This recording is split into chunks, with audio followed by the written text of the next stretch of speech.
সবাইকে আমন্ত্রণ জানাচ্ছি বিআরবি হসপিটাল নিবেদিত স্বাস্থ্য কথা অনুষ্ঠানে। দর্শক, আপনাদের সাথে আছি আমি ডাক্তার অর্থি চক্রেভ।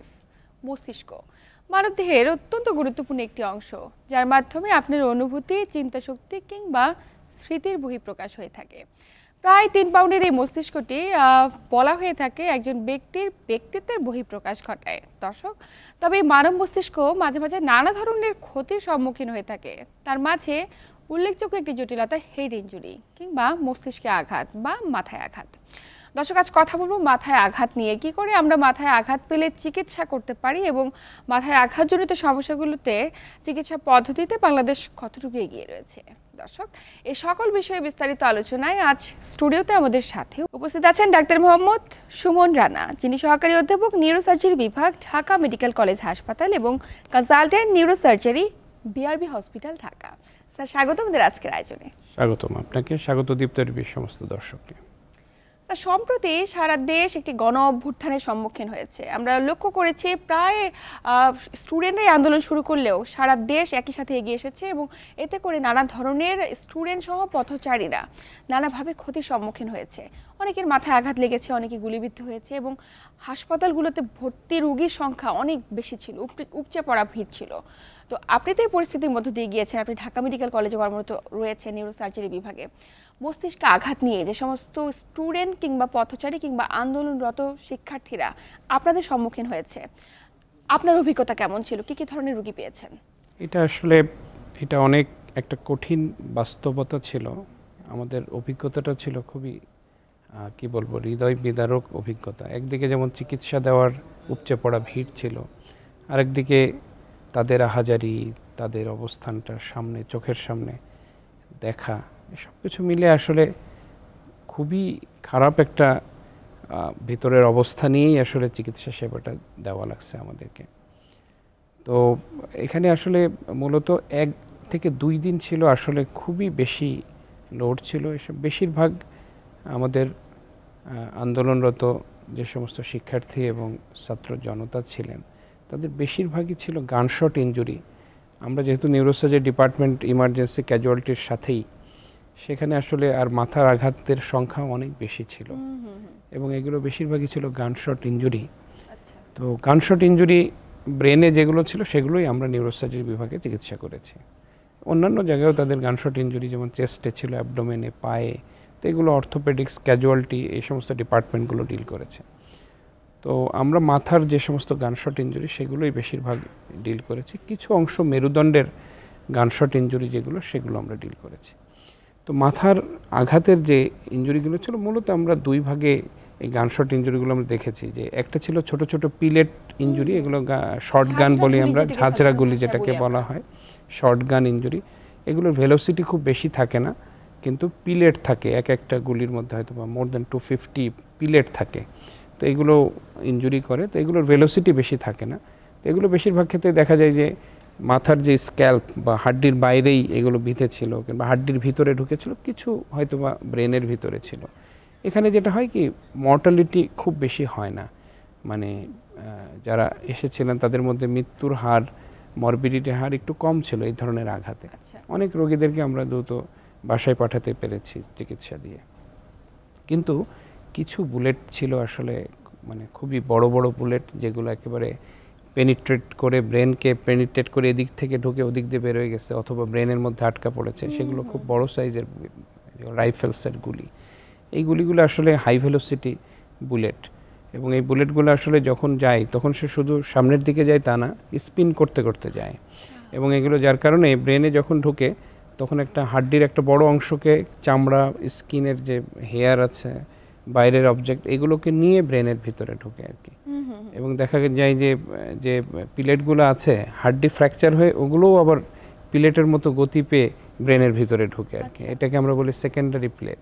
অর্থাৎ এক তো বুলেট ছিলই, কিন্তু হাড্ডির ফ্র্যাকচার যে বোনগুলো, ছোট ছোট টুকরো, এগুলোও ব্রেনের ভিতরে ঢুকে যে ব্রেনের ক্ষতিগ্রস্ত করেছে। এবং দেখা গেলো পুরো ব্রেনের ভিতর দিয়ে যে অপোজিট সাইড দিয়ে আবার বের হয়ে গেছে, এরকমও দেখেছি। তো এগুলো আসলে খুবই মর্মান্তিক। এই ধরনের ইনজুরিতে বলা হয় যে হাই ভেলোসিটি যে গানশট ইনজুরি যেগুলো, এগুলোতে 2/3 আসলে হসপিটালে আসার আগেই মারা যায়। কারণ এত বেশি হাই ভেলোসিটি ইনজুরি, বুলেট যেদিক দিয়ে যায় সেখানে তো ইনজুরি হয়ই। এর ল্যাটারাল শেয়ারিং ফোর্স অথবা এই বুলেটের যে ফোর্স, এই ফোর্সের কারণে কোল্যাটারাল ইনজুরি হয়, চারপাশের যে সমস্ত ব্রেন আছে ভেলোসিটির কারণে সেগুলো ইনজুরি হয়। এবং দেখা যায় হসপিটালে আসার আগেই 2/3 মানে অনেক বেশি মর্টালিটি রেট, এবং আমরা অনেককে আসলে ব্রড ডেথ পেয়েছি হসপিটালে, আনাই হয়েছে, আমরা চিকিৎসা দেওয়ার সুযোগটা পাই নাই।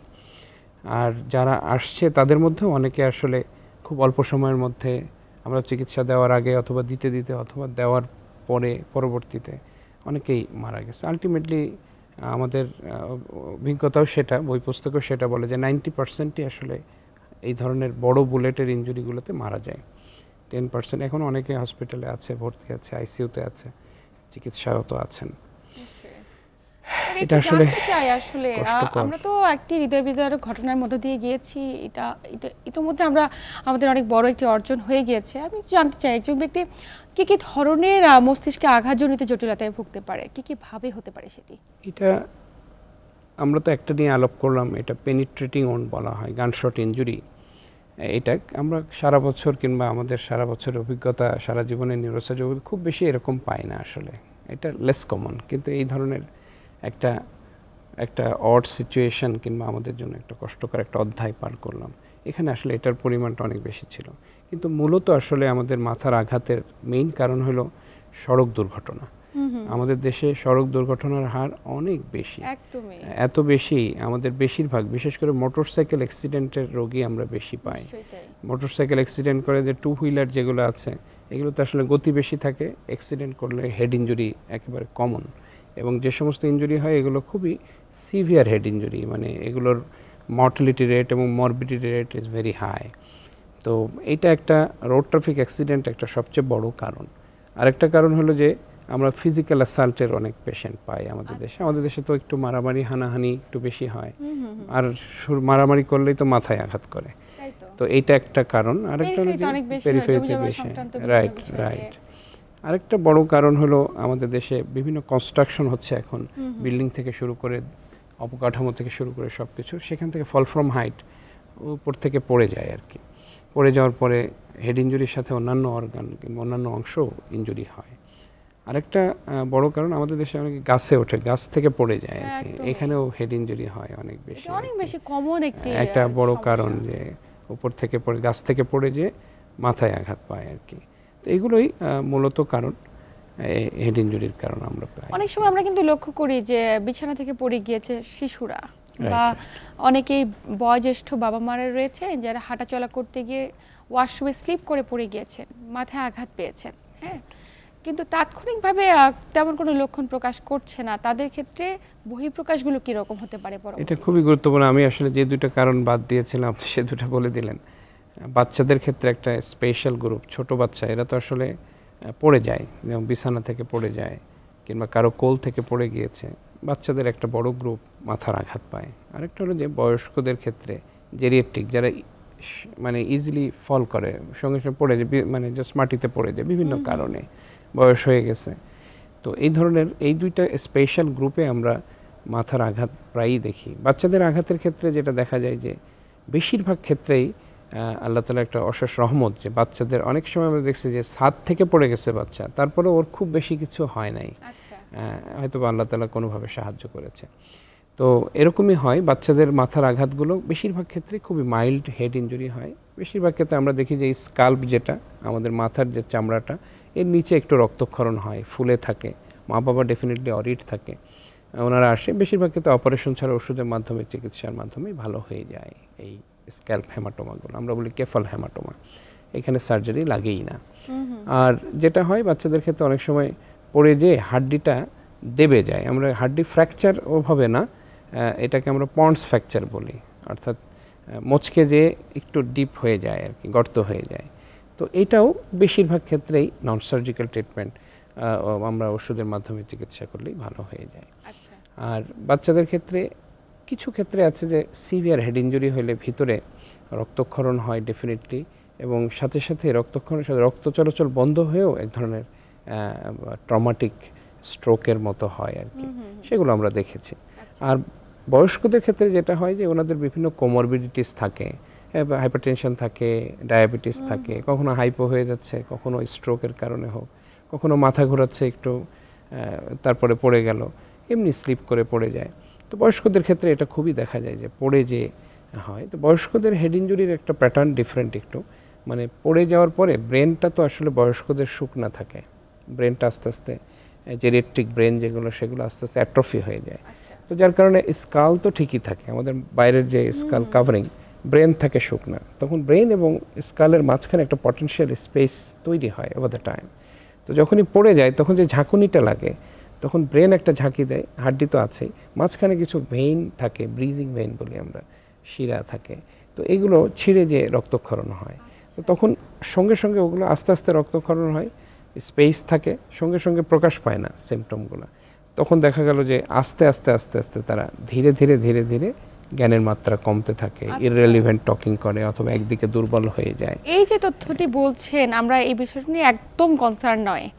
অনেক বাবা মারা পড়ে যাচ্ছেন, বয়োজ্যেষ্ঠ কিংবা মাঝ বয়সীরা অনেক সময় ওয়াশরুমে গিয়ে স্লিপ করে পড়ে যাচ্ছে। তাদের ক্ষেত্রে বহিঃপ্রকাশগুলো কেমন হতে পারে এবং কখন একজন ব্যক্তি সচেতন হবেন বা কখন হাসপাতালে যাওয়া প্রয়োজন? রাইট, খুবই গুরুত্বপূর্ণ কোশ্চেন, কারণ সবার বাসায় আমাদের বাবা মা আছেন, মুরব্বীরা আছেন। তো ওনাদের ক্ষেত্রে যেটা হয়, পড়ে যাওয়ার পরে মাথায় হয়তো একটা ছোট্ট ফোলা আছে, ওনার জ্ঞান ভালো আছে, কথা বলছেন, সবই ঠিক আছে, আমরা মনে করছি ঠিক আছে, ফুলে গেছে, একটু হালকা ওষুধ, অ্যান্টিবায়োটিক। কিন্তু ওনাদের সিমটমটা অনেক সময় দেরিতে প্রকাশ পায়। আমরা এটাকে বলি delayed extradural haematoma, delayed subdural haematoma, মানে দেরি করে ওনার এই রক্তক্ষরণটা হচ্ছে। অর্থাৎ ব্রেনে যে রক্তক্ষরণ চলছে কিন্তু ওনার সিমটমটা, উপসর্গটা প্রকাশ পাচ্ছে না। কারণ আসলে একটা কারণ হলো যে ভিতরে শিরা থেকে হয়, ধমনী থেকে হয় না, আস্তে আস্তে ব্লিডিং হয়। আরেকটা কারণ হলো ব্রেনে অনেক জায়গা থাকে, ব্রেনকে চাপ দিলে না ব্রেন সিমটোমেটিক হয়। অনেক জায়গা থাকে বয়স্কদের, সেই জায়গাটা ফিল হওয়ার পরে তার সিমটমটা প্রকাশ পায়। তো এই ক্ষেত্রে দেখা গেল যে আমাদের কারো ক্ষেত্রে দেখা গেলো 1-2 দিন ভালো, 3 দিনের দিন অথবা 4 দিনের দিন ধীরে ধীরে তার জ্ঞানের মাত্রাটা কমে যাচ্ছে, বয়স্ক ইররেলিভেন্ট কথা বলছে, তার মেমোরিটা একটু দুর্বল হয়ে গেছে, স্মরণ করতে পারছে না ঠিকমতো, একটু বমি করলো, কনফিউশন, একদিকে একটু দুর্বল হয়ে গেল, এরকম উপসর্গগুলো দেখা দেয়। তখন কিন্তু অবশ্যই আমাদেরকে সচেতন হতে হবে, অবশ্যই ডাক্তারের পরামর্শ নিতে হবে খুব দ্রুত। অনেক সময় এরকমও হয় যে 1.5 মাস 2 মাস আগে আঘাত পেয়েছিল, একটা ছোট্ট আঘাত, কিন্তু কোনোভাবেই বহিঃপ্রকাশ নেই, ভুলেও গেছে আঘাতের কথা, আমরা বলি এটাকে ট্রিভিয়াল ট্রমা, মাইনর ট্রমা। তারপরে সে 2 মাস পরে আসলো যে হ্যাঁ, তার কনফিউশন, তার জ্ঞানের মাত্রা কমে যাচ্ছে, একদিকে দুর্বল হয়ে যাচ্ছে, মেমোরিতে সমস্যা হচ্ছে, বয়স্ক। তখন আমরা বুঝতে পারি যে হ্যাঁ, হিস্ট্রি নিয়ে বুঝতে পারলাম হ্যাঁ, সে রিক্সা থেকে একটু পড়ে গিয়েছিল 2 মাস আগে, তো তার সিমটমটা আজ 2 মাস 1.5 মাস পরে প্রকাশ পেল। তো এরকম হতে পারে, তো এটা আমাদেরকে সচেতন থাকতে হবে, বিশেষ করে বয়স্কদের ক্ষেত্রে। নিশ্চয়ই স্যার, এই সমস্ত রোগীরা যখন আপনাদের শরণাপন্ন হয়, আপনারা আসলে কি কি ধরনের পরীক্ষার মাধ্যমে সুনির্দিষ্টকরণ করেন যে আসলে জটিলতা কি হয়েছে? ডেফিনেটলি মাথার আঘাত নিয়েই তো আমরা আলাপ করছিলাম। মাথার আঘাতের যত রোগী আছে, এই সমস্ত রোগীর একটাই ইনভেস্টিগেশন সবাই দিয়ে থাকি, সেটা হলো CT scan of the brain. আমরা ইউজুয়ালি মাথার আঘাতগুলো এমআরআই করি না, সিটি স্ক্যান করি, কারণ সিটি স্ক্যানে ব্লাডটা ভালো দেখা যায়, একেবারে ব্রাইট দেখা যায় আর কি, হাইপারডেন্স বলি আমরা এটাকে, সাদা দেখা যায়। তো এই কারণে সিটি স্ক্যান করলেই দেখা যাবে যে তার ব্রেনের কোথায় রক্তক্ষরণ হয়েছে। অনেক সময় ব্রেনের হাড্ডির নিচে, পর্দার উপরে হয় রক্তক্ষরণ, আমরা এটাকে বলি এক্সট্রাডুরাল হেমাটোমা, অর্থাৎ ব্রেনের শক্ত পর্দার বাইরে, হাড্ডির নিচে। আবার অনেক সময় পর্দার, শক্ত পর্দা এবং ভিতরে যে 2টা নরম পর্দা আছে, 2টার মাঝখানে হয়, তখন এটাকে বলি সাবডুরাল হেমাটোমা, মানে ডুরা বা পর্দার নিচে রক্তক্ষরণটা হয়েছে। আবার অনেক সময় এরকম হয় যে নরম 2 পর্দার মাঝখানে হয়, তো সেটাকে আমরা বলি সাবঅ্যারাকনয়েড হ্যামারেজ, অথবা নরম পর্দার নিচে রক্তক্ষরণ। অনেক সময় এরকম হয় যে ব্রেনের ভিতরে রক্তক্ষরণ হয় আঘাতের কারণে। তো রক্তক্ষরণগুলো সাধারণত আমরা ব্রেনটা তো দেখি, স্কাল যেটা বাইরে থেকে দেখছি, যে ব্রেনটা যে বসে আছে স্কালের যে বেস দিকে, এই জায়গাটা খুব ইররেগুলার, উপরের দিকে খুব সমান, বাট নিচের দিকটা খুব ইররেগুলার। যখনই কেউ আঘাত পায় ব্রেনে, মাথায়, তখন আমাদের ব্রেনটা আবার পানির মধ্যে ভাসতে থাকে, সিএসএফ বলি আমরা, সেরিব্রোস্পাইনাল ফ্লুইড, ভাসতে থাকে ব্রেনটা। তো যখনই আঘাত পায় তখন পানির ভিতরে ব্রেনটা শেক করে সামনে পিছনে, অথবা রোটেশনাল ফোর্স, তখন হয় কি ইররেগুলার সারফেস যেটা বেজের দিকে আছে তার এগেনস্টে ঘষা খায় ব্রেনটা, তখন দেখা গেলো হেমোরেজ হয়, রক্তক্ষরণ হয়, আমরা এটাকে বলি সেরিব্রাল কন্টিউশন। তো এই রক্তক্ষরণটা সামনের দিকে হয়, এই দিকে হয়, বেশি হয় আর কি।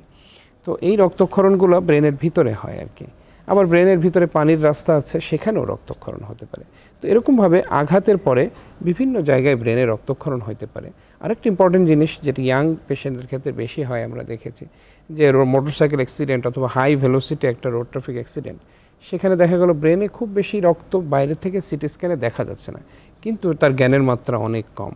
আমরা এটাকে বলি ডিফিউজ অ্যাক্সোনাল ইনজুরি, মানে সারা ব্রেনেই একটা ছোট ছোট আঘাত হয়েছে যেটা সিটি স্ক্যানে বুঝতেছে না, কিন্তু ব্রেনের ভিতরের কোষগুলো অলরেডি ড্যামেজ হয়ে গেছে অনেক ক্ষেত্রে। তো এরকমভাবে বিভিন্ন রকমের ব্রেনের আঘাতের কারণে আমরা সিটি স্ক্যান বলে, একদম সিটি স্ক্যান দেখলে, রাইট, সিটি স্ক্যান দেখলে আমরা কিন্তু বুঝতে পারি আসলে রক্তক্ষরণটা কোথায় কিংবা তার সমস্যাটা কোথায়। মানে ম্যাক্সিমাম তো রোড ট্রাফিক অ্যাক্সিডেন্ট কেসগুলোর ক্ষেত্রে এরকমটা হয়ে থাকে। রাইট। এবং আমাদের দেশে পার্সেন্টেজ বলছে প্রায় 41% ব্যক্তি রোড ট্রাফিক অ্যাক্সিডেন্টে মাথায় আঘাতের শিকার হয়ে চিকিৎসা পদ্ধতি চালিয়ে যাচ্ছে। স্যার, আমরা আলোচনার যেহেতু শেষ প্রান্তে আছি, আপনার কাছে জানতে চাবো যে এই ধরনের রোগীগুলো যে আপনারা যখন পেয়ে থাকেন, চিকিৎসা পদ্ধতি তো বেশিরভাগ রোগীরা আমাদের দেশের উপর ভরসা করতে পারছে না, আমাদের অপারগতা কোথায় এবং চিকিৎসা পদ্ধতিতে এই মুহূর্তে আমরা কতটুকু এগিয়ে রয়েছি? আসলে এখানে একটা জিনিস বলতে হয় যে আমাদের অনেক দুর্বলতা আছে, অনেক লিমিটেশনস আছে, সেটা ব্যক্তি পর্যায় থেকে শুরু করে রাষ্ট্রীয় পর্যায়ে আমরা সবাই জানি। অনেক মানুষের দেশ, লজিস্টিক্স ওই পর্যায়ে নেই। তো সব কিছু মিলিয়ে আমরা ডেফিনেটলি একটা পেশেন্টের যে একেবারে স্ট্যান্ডার্ড সেবা দেওয়া দরকার, সেই জায়গাটা আমাদের সব কিছু মিলিয়ে দুর্বলতা আছে। এখানে অনেক বড় বড় ডাক্তার আছে, ভালো ভালো চিকিৎসক আছেন ডেফিনেটলি, কিন্তু টোটাল চিকিৎসা সেবা দেওয়ার জন্য যে একটা হসপিটাল ম্যানেজমেন্ট যেটা লাগে, কম্প্রিহেন্সিভ ম্যানেজমেন্ট যেটা, সেইখানে আমাদের ঘাটতি আছে। আপনি যদি সরকারি ইনস্টিটিউটে বলবেন সেটা নয়, এটা কিন্তু প্রাইভেট হসপিটালগুলোতেও আছে। একটা হেড ইনজুরি অথবা টোটাল হেড ট্রমা বলেন, আর আমাদের টোটাল ট্রমা ম্যানেজমেন্ট যদি বলেন, একটা কম্প্রিহেন্সিভ ট্রমা ম্যানেজমেন্টের জন্য যা যা লাগে, একটা নিউরো ট্রমা সেন্টার যেটাকে আমরা বলছি, সেখানে আপনার নিউরোসার্জন থাকবে, নিউরোলজিস্ট থাকবে, আইসিইউ, নিউরো আইসিইউ থাকবে, নিউরোক্রিটিক্যাল কেয়ার সেবা দেওয়া লাগবে, সেখানে অর্থোপেডিশিয়ান লাগবে, সেখানে আরও অনেক ইনজুরি ম্যানেজমেন্টের ডিসিপ্লিন লাগবে, আইসিইউ লাগবে। তো এই যে টোটাল ম্যানেজমেন্টের জন্য একটা কম্প্রিহেন্সিভ সেবাদানের সেন্টার কিন্তু আমাদের দেশে ওইভাবে গড়ে ওঠে নাই আসলে। এটা আমাদের এখন সময়ের দাবি না, এটা আসলে আগেই ছিল, দরকার ছিল। এখন আমাদের উচিত হবে একটা ভালো নিউরো ট্রমা সেন্টার ডেভেলপ করা, যেখানে কম্প্রিহেন্সিভ একটা ম্যানেজমেন্ট আমরা এই ট্রমার রোগীগুলোকে দিতে পারবো। আজকে দেখেন এই যে এতগুলো ব্রেনে গানশট ইনজুরি, একদিনে আমরা 93 পেশেন্ট অ্যাডমিট করেছি এই আন্দোলনের একটা ক্র্যাক্স যেদিন, ওই দিনে মানে এতগুলো পেশেন্ট আমাদের কাছে আসছে। আমরা তো দিনে রাতে পরিশ্রম করে গেছি, সেটা ঠিক আছে, কিন্তু এই রোগীগুলোকে যেভাবে আসলে স্ট্যান্ডার্ড সেবা দেওয়ার কথা ছিল, দেওয়া দরকার ছিল, হয়তো আমরা অনেক ক্ষেত্রে সেই জায়গাগুলো আন্তরিকতার সত্ত্বেও সর্বোচ্চটুকু দিয়েও পারি নাই আসলে। কিছু ক্ষেত্রে চিকিৎসক সংকট ছিল, ডেফিনেটলি আমাদের সিস্টেমের প্রবলেমের কারণে, স্পেশালি এই কারণে একটা নিউরো ট্রমা সেন্টার যদি থাকতো অনেক বড়, যেমন প্লাস্টিক সার্জারি বার্নের জন্য যেমন একটা সুন্দর সেন্টার হয়েছে, তো ওরকম সেন্টার যদি আমাদের নিউরো ট্রমার জন্য একটা বড় প্রতিষ্ঠান থাকতো, তাহলে ন্যাশনাল যে কোনো ক্রাইসিস বলি, রেগুলার রোড ট্রাফিক অ্যাক্সিডেন্টের পেশেন্ট কত মানুষের ট্রমা হচ্ছে, তাদেরকে আমরা খুব ভালো সেবা দিতে পারতাম। আমরা আশা করব অদূর ভবিষ্যতে এমন একটি আমাদের ইনস্টিটিউশন আমাদের দেশেই তৈরি হবে। এবং পাশাপাশি আরও একটি কথা জানতে চাই, যেহেতু আপনারা অক্লান্ত পরিশ্রম করছেন, আপনি ঢাকা মেডিকেল কলেজে রয়েছেন এবং সেই সাথে বিআরবি হসপিটালে রয়েছেন, যারা এই মুহূর্তে চিকিৎসা সেবা প্রদান করছে কিংবা যারা পাচ্ছে, তাদের ক্ষেত্রে আমরা এই বর্তমান সময়টিতে কতটুকু সেবা প্রদান করতে পারছি সাকসেসফুলি? এখন আসলে আমরা সাকসেসফুল আলহামদুলিল্লাহ, সবাইকে আমরা সেবা দিতে পারছি, এতে কোনো সন্দেহ নাই। ঢাকা মেডিকেল কলেজ হসপিটালে একটা হেড ট্রমা নিয়ে আসবে, 24 ঘন্টার যে কোনো সময় সেবা দেওয়ার মতো সেই সিস্টেম করা আছে, আমি সেটা নিয়ে সন্দেহ নাই কোনো। আমরা কিন্তু 24 ঘন্টা সেবা দিচ্ছি, আমাদের ডাক্তাররা সব সময় জেগে থাকি, সিস্টেম করা আছে আলহামদুলিল্লাহ। এই সেবাটা ইভেন প্রাইভেট হসপিটালগুলো তো আমরা পাই না। রাত 3টা রাত 4টার সময় আপনি প্রাইভেট হসপিটালে হেড ইনজুরি নিয়ে যান, তারা কিন্তু সঠিক ম্যানেজমেন্ট দিতে পারবে না, যেটা ঢাকা মেডিকেল কলেজ হসপিটালের নিউরোসার্জারি ইমার্জেন্সি ডিপার্টমেন্টে এটা সম্ভব, এটা হচ্ছে, এটা সত্য কথা। কিন্তু আমি বলছি যে স্ট্যান্ডার্ড অফ কেয়ার, যেখানে আসলে সত্যিকার অর্থে স্ট্যান্ডার্ড ওয়েতে একটা পেশেন্টকে সেবা দেওয়া দরকার ছিল, সেই জায়গাটা আমাদের কিছুটা ডেফিনেটলি কাজ করতে হবে, এখন ন্যাশন ওয়াইড কাজ করতে হবে। আর সবচেয়ে বড় জিনিস একটা বলি যে এই যে হেড ইঞ্জুরি যে পেশেন্টগুলো যে কোনো কারণেই হোক না কেন, আজকে road traffic accident young patient, একটা স্টাডিতে দেখা গেছে যে এই সমস্ত পেশেন্টগুলো 20 থেকে 30 বছর বয়সে দেয়, সত্যিকার কথা। তারপরে যে শ্রমিকরা কাজ করছে ইয়াং, সব ইয়াং, মানে দেশের রাষ্ট্রীয় যে কাঠামোর যে যারা আসলে কর্মশক্তি মানে কর্ম কি বলবো আর কি, এরাই মেইন স্ট্রিম, এরাই কিন্তু আক্রান্ত হচ্ছে, যাদের অবদান সবচেয়ে বেশি তারাই আক্রান্ত হচ্ছে, পঙ্গু হয়ে পড়ে থাকছে সারা জীবন, পরিবারের জন্য, দেশের জন্য, রাষ্ট্রের জন্য একটা বোঝা হয়ে থাকছে। সেটা সে অনেক কিছু কন্ট্রিবিউট করতে পারতো পরিবারকে, রাষ্ট্রকে, সেখানে সে সবার বোঝা হয়ে যাচ্ছে। এই জায়গাটা আমাদেরকে আসলে অ্যাড্রেস করা। এক্ষেত্রে আপনার পরামর্শ কি থাকবে, ব্যক্তি পর্যায়ে আমরা স্ব ক্ষেত্রে উদ্যোগ কিভাবে নিতে পারি এই ধরনের অ্যাক্সিডেন্টগুলো প্রতিরোধ করার ক্ষেত্রে, কিংবা ম্যাক্সিমাম যেহেতু হচ্ছে আমাদের নিজস্ব অপারগতার দায়ে আমরা পারছি না, রোড ট্রাফিক অ্যাক্সিডেন্টকে কন্ট্রোল করতে পারছি না, আমাদেরও তো কিছু হীনমন্যতা রয়েছে এক্ষেত্রে, আপনি কি বলতে চান? এটা আসলে খুবই ভালো প্রশ্ন করেছেন, কারণ আসলে একটা জিনিস ঘটে যাক, একটা অ্যাক্সিডেন্ট আমার জীবনে ঘটে যাক, আমি হেড ট্রমায় আক্রান্ত হই, এর চেয়ে বরং আমি তো এটাই চাইবো যে আমি এটা কিভাবে প্রতিরোধ করতে পারি, আমি এটাতে ভুগবই না, আমি এখানে ফেসই করবো না হেড ট্রমা। তো সেই প্রতিরোধের ডেফিনেটলি অনেকভাবে আমরা প্রতিরোধ করতে পারি। যেমন ধরেন রোড ট্রাফিক অ্যাক্সিডেন্ট, আমাদের তো বেশিরভাগই রোড ট্রাফিক অ্যাক্সিডেন্ট, তো এখানে আসলে কিভাবে আমরা আসলে হেড ইঞ্জুরি থেকে আমরা বাঁচতে পারবো, আমরা যত বেশি রোড ট্রাফিক অ্যাক্সিডেন্ট থেকে আমরা বাঁচতে পারবো, আমরা তত বেশি হেড ইঞ্জুরি থেকে আমরা কিন্তু রোড ট্রাফিক অ্যাক্সিডেন্টগুলো যেন না হয়, আমরা যদি যে সমস্ত ইয়ং জেনারেশন বা তরুণদের মাঝে এই সমস্ত জটিলতাগুলো হচ্ছে তারা যদি সতর্কভাবে ড্রাইভিং করে এবং নিজেকে সতর্ক রাখে, এর বিকল্প কিছু নেই। আপনাকে আন্তরিক ধন্যবাদ গুরুত্বপূর্ণ তথ্য এবং পরামর্শের মাধ্যমে দর্শকদের উপকৃত করবার জন্য। ধন্যবাদ আপনাকে, ধন্যবাদ সবাইকে। দর্শক, এই ছিল আমাদের আজকের আয়োজন।